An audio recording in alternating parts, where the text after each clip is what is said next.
কারণ মানুষ একটা সময় স্বৈরাচারের মধ্যে ছিল, এখন ভালোবাসা কি জিনিসটা আছে সেটার মধ্যে আছে।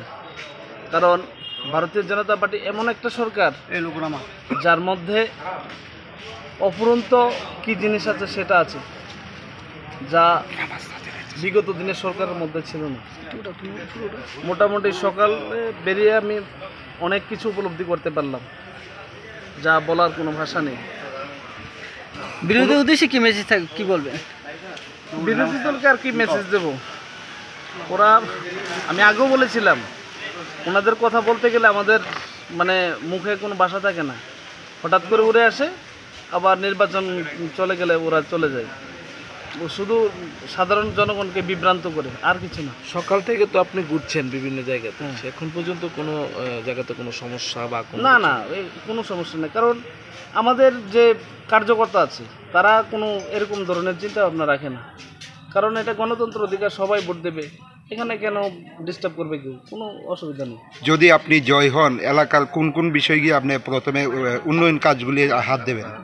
প্রথমত এলাকার যে রাস্তা নিয়ে সমস্যা আছে কিছু, তারপরে ইলেকট্রিক পরিষেবা নতুন কিছু কিছু জায়গা আছে যেখানে এখনও পৌঁছেনি, নতুন তারা বাড়িঘর করেছে, ওইটার সমস্যাটা সমাধান করার চেষ্টা করব। আর বিশেষ করে রাস্তাঘাট আর এলাকার সাধারণ গরিব মানুষের কীভাবে তাদের উন্নতি করা যায় সেদিকে লক্ষ্য রাখি। এলাকাবাসীর উদ্দেশ্যে কি মেসেজ থাকবে আপনার? এলাকাবাসীর মেসেজ থাকবো কি, আপনারা সবাই মানে কি বলবো, দেখতে পাইতেছে সবাই যে আমাদের এই সরকার জনগণের জন্য, গরিবের জন্য কি করছে। কারণ আমাদের ভারতের প্রধানমন্ত্রী, যশস্বী প্রধানমন্ত্রী নরেন্দ্র মোদীজিরও চিন্তা ভাবনা যে গরিবকে কিভাবে তার সঠিক মূল্যায়ন দেওয়া যায়, সেটা আমাদের সকলের জনপ্রিয় বিধায়ক শ্রী রতন চক্রবর্তী মহোদয়ের সেম চিন্তা, এবং আমাদের এই ত্রিপুরার মাননীয় মুখ্যমন্ত্রী শ্রী প্রফেসর ডক্টর মানিক সাহারও সেরকম সেই চিন্তা। কিছু সংখ্যক ভোটারদের মানে তাদের অভিযোগ যে তারা এখনও সরকারি সুযোগ সুবিধা থেকে বঞ্চিত, তাদের প্রতি কী বার্তা দেবে? এগুলা তো বিরোধী দলের চক্রান্ত দাদা, এগুলা ভোটারের ইয়ে না। এগুলা বিরোধী দল কিছু আছে, কুচক্রীরা আছে, তারা সারাটা সময় এরকমভাবে লেগে থাকে। এটা একদম মিথ্যা কথা।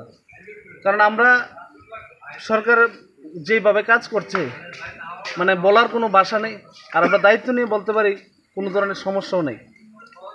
সুযোগ সুবিধা বলুন, A to Z আমাদের সরকার যেভাবে পরিষেবা দিচ্ছে, বলার কোনো ভাষা নেই। আচ্ছা, সব মিলিয়ে